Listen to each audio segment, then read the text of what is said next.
If you're around the B2 level of English, upper intermediate, or maybe low C1, lower advanced, this video is for you. Because you probably understand most things you hear. You can work in English, you can hold conversations, but you still hesitate. You still play it safe, and your English doesn't quite feel like you yet. And what I've noticed is that most B2 learners don't need more English. They need to use English differently. And that's what we're going to talk about today. Not grammar rules, not vocabulary lists, but the actual study habits that move you from a B2 to a strong C1 or even a C2 within a year. I'm going to walk you through exactly what I'd recommend you do as a B2 learner starting this year afresh. And just so you know where I'm coming from, I'm not a polyglot. I'm not speaking from my own language learning journey. What I'm obsessed with is the psychology of learning. And after working with thousands of B2 to C1 English learners over more than 10 years now, I've started to see patterns of what actually works and what doesn't, and where people get stuck. And that's what I'm here to talk about today. But before I jump into the specific strategies, I want you to understand something important about the B2 level, upper intermediate. At this level, most learners struggle with activation rather than knowledge. Not all, but a lot, the majority. So you might already know a lot of English. You might be able to recognize things when you hear them, but you can't produce them naturally when you speak. You might be able to understand podcasts, but you can't express your ideas with the same flow. So what I'm going to talk about is focusing on primarily bringing the passive English into active English. So here's how to make that happen. All right, so the first one is I think you should be collecting phrases and collocations, not just words. So at this level, vocabulary usually isn't the main problem. Most B2 learners already know plenty of words. The real issue is how words combine in natural English. It's about collocations, the way words naturally go together. Instead of learning single words, I want you to start collecting things like stance phrases, such as what I mean is this, or the way I see it is that. Or softeners, that's another one. Like just before stating something, you might say, that said, I think this is a good idea. Or to be fair, I see what you mean there. Another one is discourse markers, saying like, oh, I get where you're coming from. Or that's a fair point, but you see, it's not like specific advanced vocabulary. It's phrases that natives are using in their everyday language. So instead of learning a fancy word for like the word important, like vital or crucial, you want to be noticing how natives actually express themselves using less fancy vocabulary. Like what really matters here is blah, blah, blah. Or the main thing for me is blah, blah, blah. So this is what makes English sound more natural. And I'd say if you notice some of these kind of phrases or clauses, I'd like you to try to challenge yourself to use it within 48 hours. So in conversation, in your speaking practice, in your output work, somewhere, anywhere, try to get active with that, what you've just learned, within 48 hours. Because going beyond this B2 level isn't about sounding really clever. It's about using very normal language in very natural ways. And once you start thinking in phrases instead of words, your English starts to feel a lot easier. And it might help you stop translating, because if you're thinking of a sentence in your native language and then you're swapping out each word as it goes, then that is very time consuming and exhausting. But if you're learning these set phrases that natives use, you're molding your thoughts around the sentence structure that a native naturally uses. And once you're collecting phrases, something else becomes clear pretty quickly. It's not just what you say in English that matters, it's when, where, and how you say it. This is where a lot of B2 and even C1 learners feel stuck without really knowing why, because they're grammatically correct, but they sometimes sound too direct, too formal, or a bit emotionally flat. So start paying more attention to how English changes depending on the situation. For example, the way you disagree with a friend is not the same as disagreeing in a meeting, or giving an opinion in a presentation is different from giving feedback one-to-one, even at work. So I would recommend that you regularly take one simple idea and practice expressing it in different circumstances. Say it casually, as if you're talking to a friend down the pub. Then say the same thing again, but in a more neutral or professional way. And then try a more careful, polite version, maybe for an email or a sensitive conversation. The idea stays the same, only the tone changes. And this is where those phrases you've been collecting already really start to earn their place.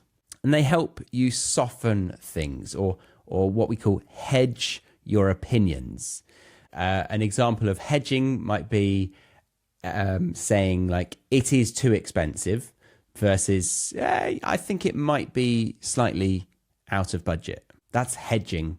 It's kind of similar to softening, but slightly specific. And Brits do this a lot.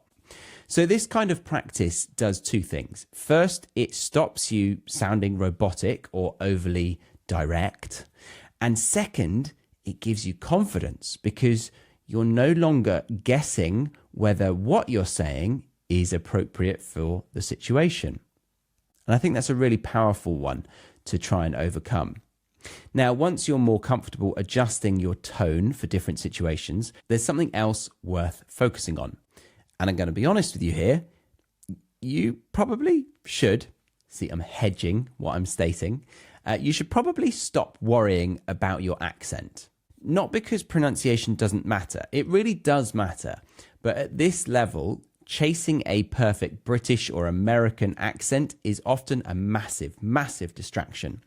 You don't need to sound like you grew up in London or California. Because if you sound slightly like you're not, but you're trying that, then it feels very confusing for a native. And to try and achieve a real local accent, it's really time consuming for a lot of people.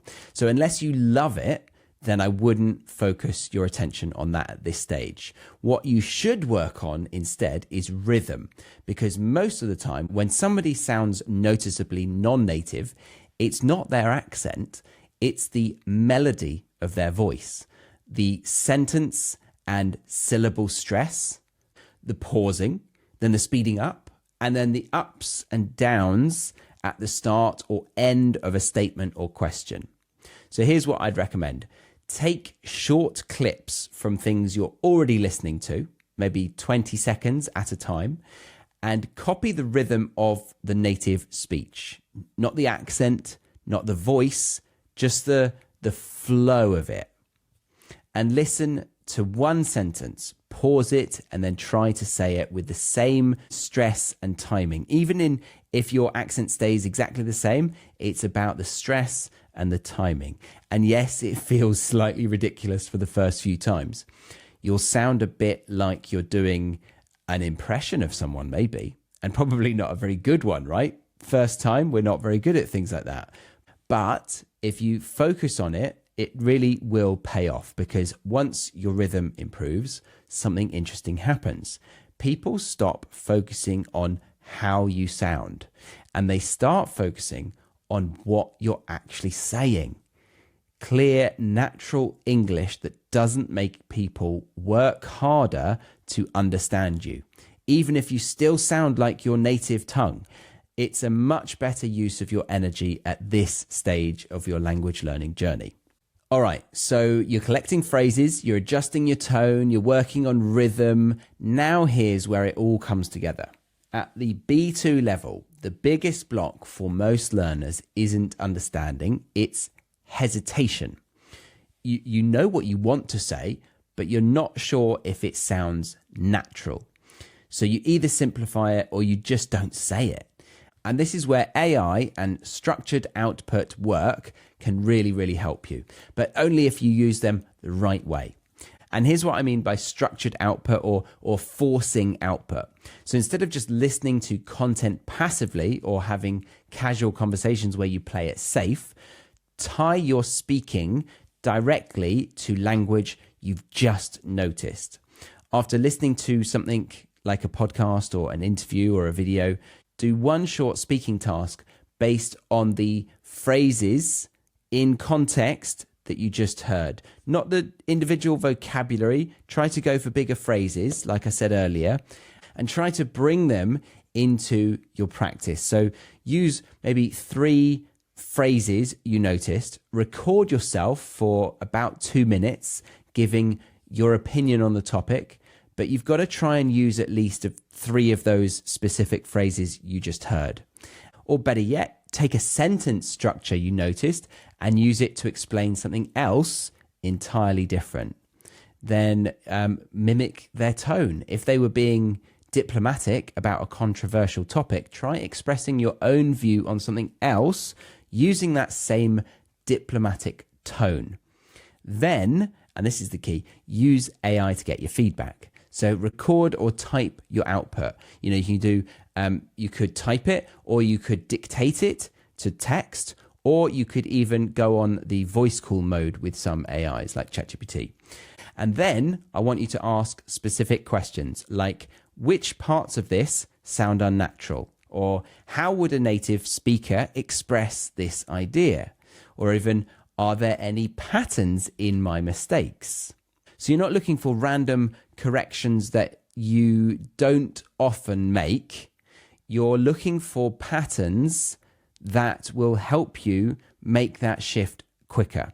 So if AI keeps pointing out the same issue, maybe you're using prepositions incorrectly, or maybe your sentence structure feels translated from your native language. And if you can, use a second AI to collect all of your feedback over time. And then over time, every month or so, ask it, what patterns are you noticing and which ones do you think are the biggest ones for me to focus on? And that can be your roadmap for what to work on next. The goal isn't perfection. It's about awareness, because once you're aware of your patterns, you can start changing them deliberately. And you can do all of this for free. Brilliant. Now, most B2 learners think the solution to improving is more and more input, more podcasts, more videos, more diverse accents. But I'd recommend you do the opposite. Choose one good piece of content per week, like a podcast episode, an interview, a long conversation, and reuse it. So the first time round, just focus on the meaning. What's the main idea that this video or piece of content is trying to get across? And then the second time you go around, notice the phrasing. How are they actually saying things? And write down those phrases. And then the third time you listen to it, pay attention to the rhythm and tone and how you could copy that. And think about your favorite film or song. The more you experience it, the more details you notice that you missed the first time. And language learning works in a similar way. So I encourage you to try and go deep with a piece of content rather than wide and accumulating a lot more information. Right, so we've covered a fair bit in this video so far, but the thing is, none of it works if you don't actually do it consistently. And that's where most people struggle. Not because they chose the wrong method, but because they're relying on motivation. Motivation is actually unreliable. Some weeks you feel inspired, other weeks you won't want to study at all. And that's usually when progress quietly stops. So instead of relying on motivation, build a simple weekly rhythm. Nothing intense, nothing heroic, just something predictable.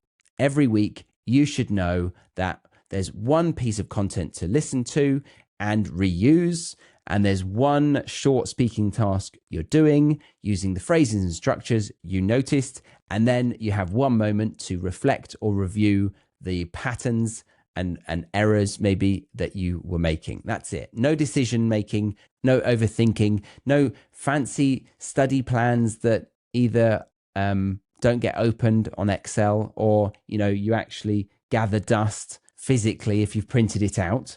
But doing a simple structure that you can actually come back to helps your brain relax into it. You're not constantly asking yourself, am I doing the right thing, or should I be doing more here or less there?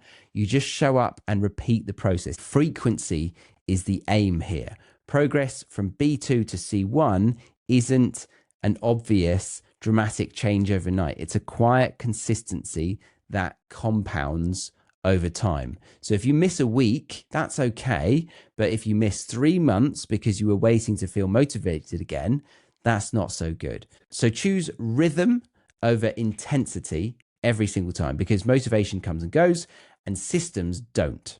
Now, at this point, you might be thinking, okay, I can see how all of this works, but do I actually want to hold all of this in my head and keep on top of all of the suggestions that you've been making? And that's a fair question, because what I've noticed from watching thousands of learners over the years, most people don't get stuck because they choose the wrong method. They get stuck because everything is fragmented. They try one-to-one lessons, but there's no long-term curriculum for that.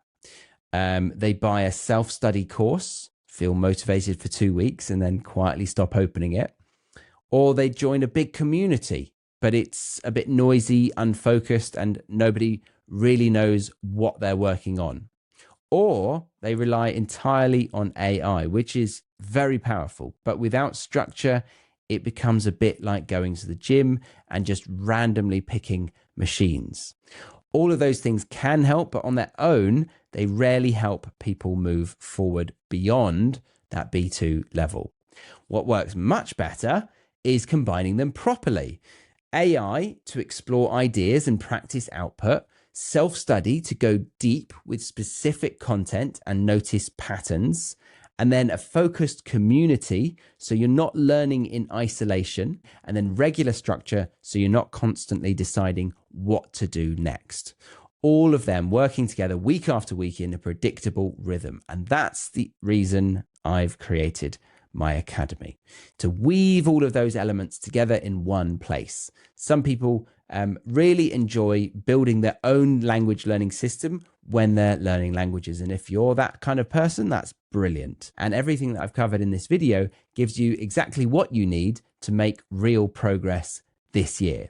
But if you're not that type of person who likes to build your own system, and you still want to have clarity, structure, and consistency, and you don't want your progress to depend on willpower, having all of this designed and delivered by someone with years of experience can make a real difference.